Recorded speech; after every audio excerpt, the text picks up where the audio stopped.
Remember the old man at UVU when Charlie got shot? Turns out his past is darker than we all think. And you won't believe what else he's done.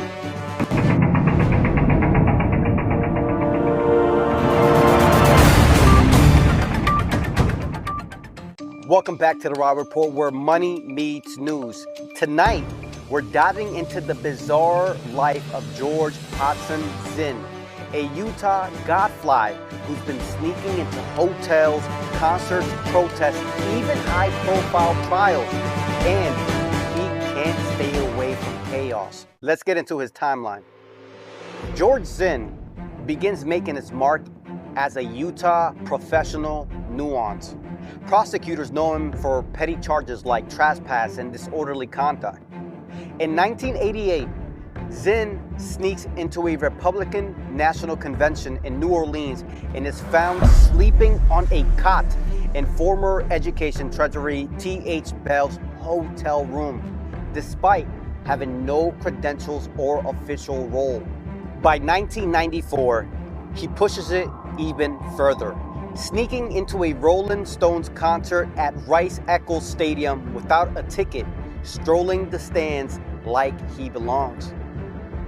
It gets even crazier. On September 11th, 2001, when the plane crashed, Americans watched in horror as nearly 3,000 people were killed in a coordinated terrorist attack. Zinn is one of the millions who see the plane strike live. That moment didn't just reshape the nation. It created the hyper-security environment that would later define how his actions were treated. Later, in Eagle, Colorado, the world's cameras are on NBA star Kobe Bryant's sexual assault trial. Somehow, Zinn finds his way into the courtroom as a spectator, despite having no reason to be there. Another moment of national attention. And another place Zinn inserts himself. He keeps going. By 2012, Zinn is back at Salt Lake's headlines. At the grand opening of the City Creek Center, he becomes the first person ejected by mall security. Around the same time, he splits into Sundance Film Festival screening without passes, rubbing shoulders with celebrities and VIPs like he's part of the guest list. But he keeps going. Days after the Boston Marathon bombing killed 3 and wounded 260 plus, Zinn fires off a disturbing email to Salt Lake City Marathon organizers. And I quote, he says, "Do you need any help placing bombs near the finish line on Saturday?" In a post-9/11 in Boston, America, police don't take chances. Zinn is arrested and charged with threats of terrorism.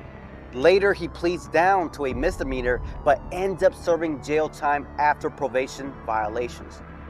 In 2019, Zinn resurfaces during a heated protest over Utah's inland port project. He's arrested for disorderly conduct and failure to disperse. Keeping the momentum going, even in his late 60s, Zinn is spotted lurking at political meetings, think tanks, and even at county functions.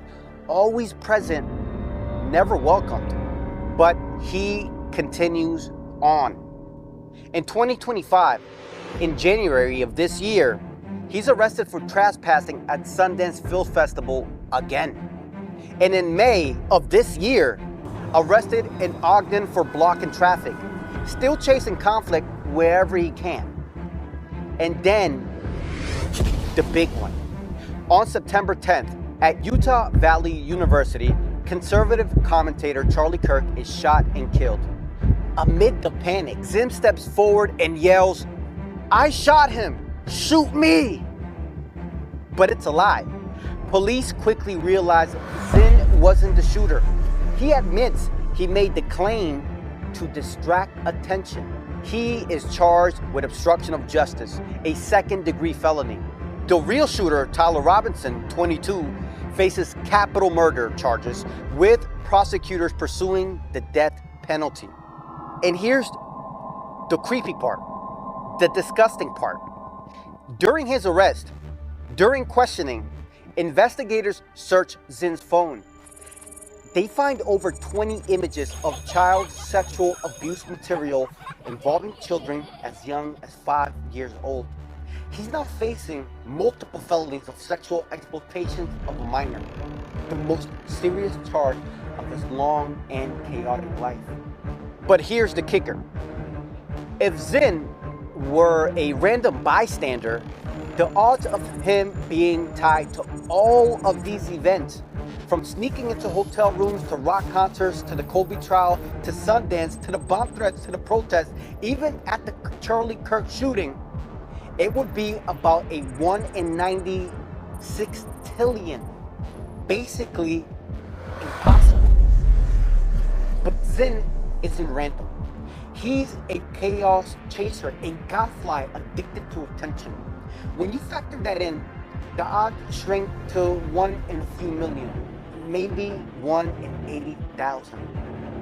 The bottom line, Zinn's life isn't coincidence.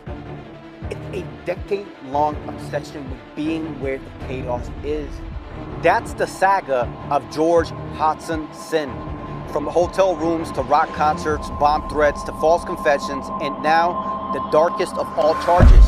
And that brings us to the end of this video. You've been watching the Robert Report, where money meets news.